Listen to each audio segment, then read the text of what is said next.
deputations by appointment, we have the very youthful Anne Galloway, who's looking a lot younger since she hasn't been at council, to come up and talk to us.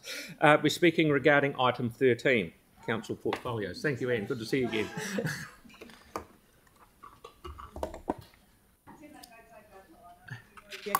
Kia ora, and it's lovely to be here, lovely to see you all. So thank you very much for the opportunity to be here alongside Selwyn Gamble.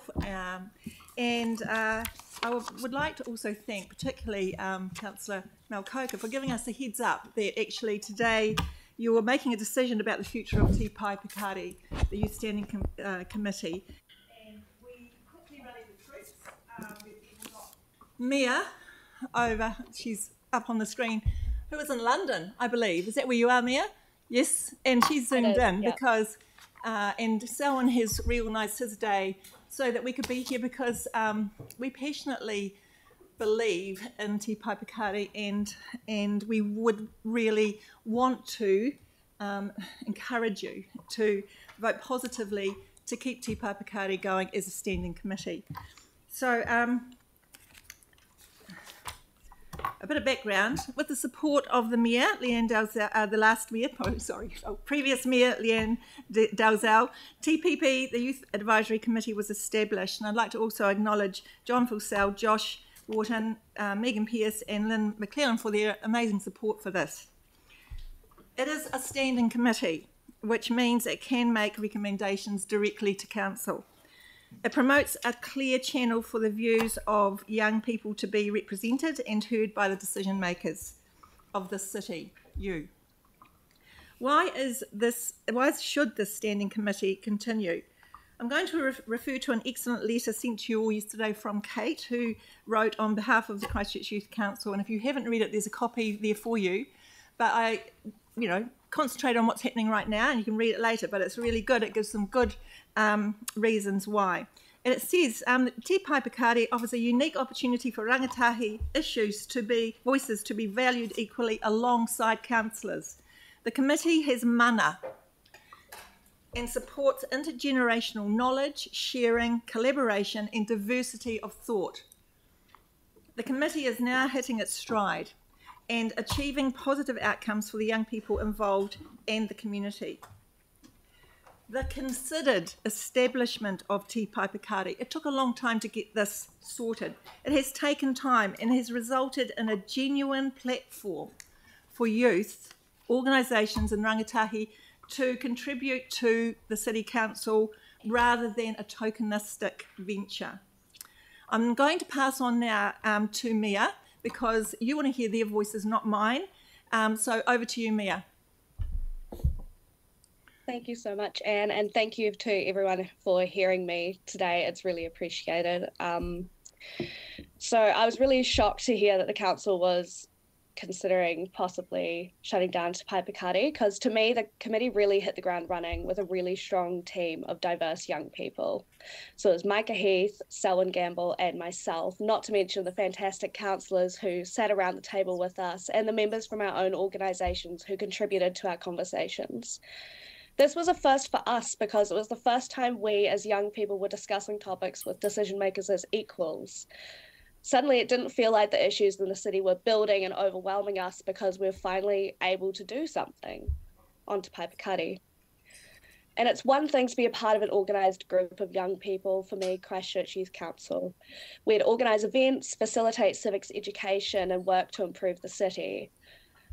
It's amazing, but Te Pai Pikari is an entirely separate world. It's not just working within a group. As a former member of CYC, I was able to work alongside Pacifica young people through Pilot, with Tangata Whenua through Ngāi Tahu, and with major decision makers in council. Where else do you have a platform for these voices to come together and discuss issues and problem solve? What other city can say that they are taking significant steps to reach out to young people, as Anne said, not in a tokenistic checkbox manner, but by upholding our voices and allowing us to participate authentically? And I'll be honest, before I left Christchurch 6 months ago, Te Pai Pikari was one of the few things that I was really, really sorry to leave behind. For all my civic action, that committee was one of the places I felt I was actually able to impact the city and make things better within my communities. Sitting around that table and feeling equal to decision makers and speaking on my own experiences in an open forum was so empowering. Let Te Paipakari flourish, and so will so many of the young people who get to take part in the opportunities it offers. If you truly want a better city, not just now, but in the future, you will hear the voices of young people.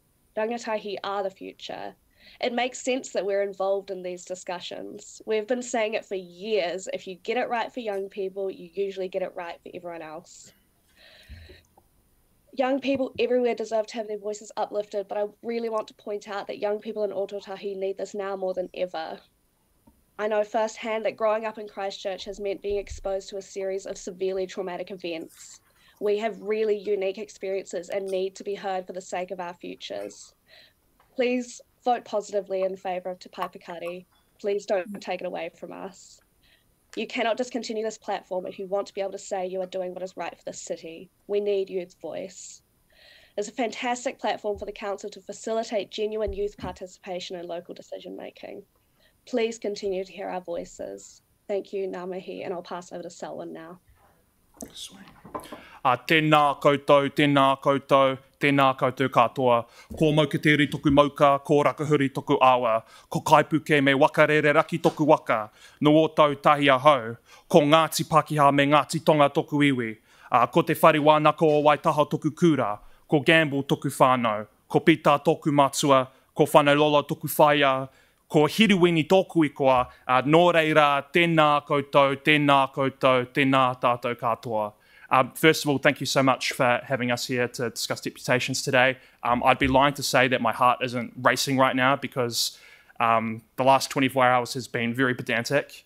I'm just going to cut to the chase. I'm a little bit gutted to be here right now. The UC Pacific graduation's going on right now and I could be there, but within the last 24 hours I found out that the possible discontinuation of Te Paipakari is amidst us, and that feels like a real crisis for us. And I would like to thank Anne and Mia for putting it articulating it well, but my arms are shaking because we've spent the last 3 years building this platform, this good governance between different parties, and it means so much to us, not just for us, but for the people that are going to be coming after us. Let's make no mistake right now, this isn't a Christchurch Youth Council extension or anything like that. This is a standing committee with different parties at the table. The Pacific Youth Leadership and Transformation Trust, Mana Whenua, the Christchurch Youth Council and Christchurch City Council, and that meant something to us in the spirit of partnership and looking after the spirit of partnership. And it hurts me to know that we might be getting rid of that, to have our young voices at the table. It hurts me. And I just want to say that the Pacific Youth Leadership and Transformation Trust, we fundamentally don't want this to happen. We disagree with this. We disagree with how this was done. We found out 24 hours ago. I found out at 9 p.m. last night because I was working all day. And I have to scramble to come here and plead to you guys to keep this thing that is going to long outlive myself and when other young people come. And it's not just about that. It's about teaching them intergenerational wealth that you guys have, how to commit good governance, how to do proper tikanga, how to commit things properly for young people, because we are going to inherit the decisions that are made today. And we want to be part of it, not in a tokenistic way, but in a way that is meaningful, in a way that resonates with us, in a way that follows te ao Māori, te ao Pasifika, people that are here, immigrants, people that could come here and raise their voice as young people for young people, because that means something to us. So thank you so much for coming. Please consider what this means. Read the letters, read the words on the page, read what you agreed to during your election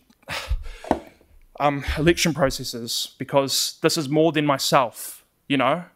I'll be your age one day, but other people will come and they'll want to learn what good governance looks like. It's not easy, it's not accessible sometimes, but this is a fundamentally fantastic way to maintain that. So I pour my heart out, not just my heart, but with my mind knowing what comes after us. other young people, Pasifika young people, tangata whenua. We want to be part of this. We want to be part of The Voice. We're on the same team. So let's do it the right way. You know, include us in the conversation. How much time do we have left? 41 seconds. 41 seconds. 30 seconds. Yeah. You know, we weren't even done with the processes. And if you want to look into how the processes are done, look at TPP on the website and what that says on the values. In fact, if I have a little bit more time left, I might just read them really quickly. Through this committee, the Council wants to impart knowledge to the next generation, to lead well, make valuable decisions, and encourage active community participation. To do this effectively, it is vital that the Council listens to the voices of rangatahi who may be affected by Council's decisions. By involving rangatahi in the decision-making process itself, it helps foster mutual understanding and fit-for-purpose outcomes. So I'll leave that with you, and if you have any questions, feel free to ask. Cheers. Thank you for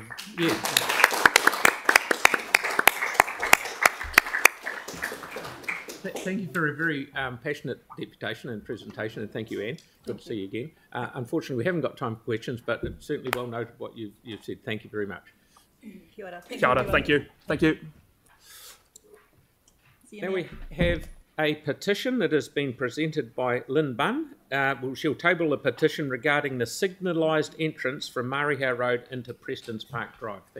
Thank you, Lynn.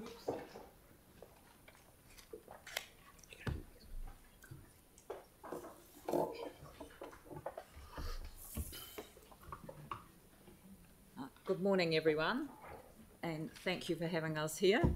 I'm here on behalf of the residents of the Preston's Park subdivision, which, for those who don't know, it borders Martians Road, Preston's Road, Marihau Road and Burwood Road at the back side of it, to request that the signalised entranceway from Marihau Road to Preston's Park Drive, approved in the subdivision consent of 2015, be implemented as soon as possible. As residents and ratepayers, we have waited 7 years for this to happen. 7 years of promises to all who purchase sections that the entranceway will be built in a few months. As a matter of health and safety, it's not acceptable that several thousand people have only one main entry and exit. Already ambulances have taken the wrong direction to leave the subdivision, one at 2:30 a.m. in the morning with a 9-month-old child in it, only to have to turn around and travel another 10 minutes to go in the right direction.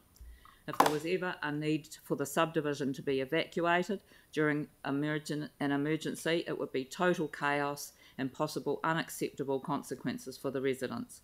Approximately 3,000 residents, plus contractors, tradespeople, service companies, etc., have to use the one main entrance, thereby creating a lot of pressure on the intersection of Preston's Park Drive and Preston's Road. This intersection also services the Preston subdivision on the north side of Preston's Road, causing congestion on surrounding roads. Extra fuel, vehicle maintenance costs and time are being lost daily in the extra mileage created to get out of the subdivision. The added addition of retail shops just metres from the only main exit causes traffic pressure by making the roadway dangerously overutilised. Ratepayers are fed up with waiting.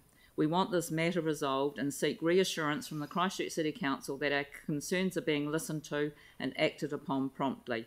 I have a petition to present from the residents. Some of the petition is online through a link, and there are paper copies as well of the signatures received. I've got approximately just coming up to 700 signatures of residents and ratepayers. So that's part of it's online and part of it is in the papers I've got here. So thank you for your time, and we'd really like to get this sorted and underway. Thank you, Lynn. Totally understand where you're coming from. Kelly, have we got time for a couple of questions, Kelly?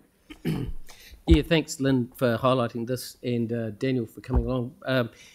Daniel, could you perhaps talk about your personal experience in the subdivision? Sure. Yeah, thanks for having us, guys. For me personally, I loved moving into the region. I shifted from Rolleston back into town. We were sold on the assumption that the property and the access to the new development would be available in 9 months to a year.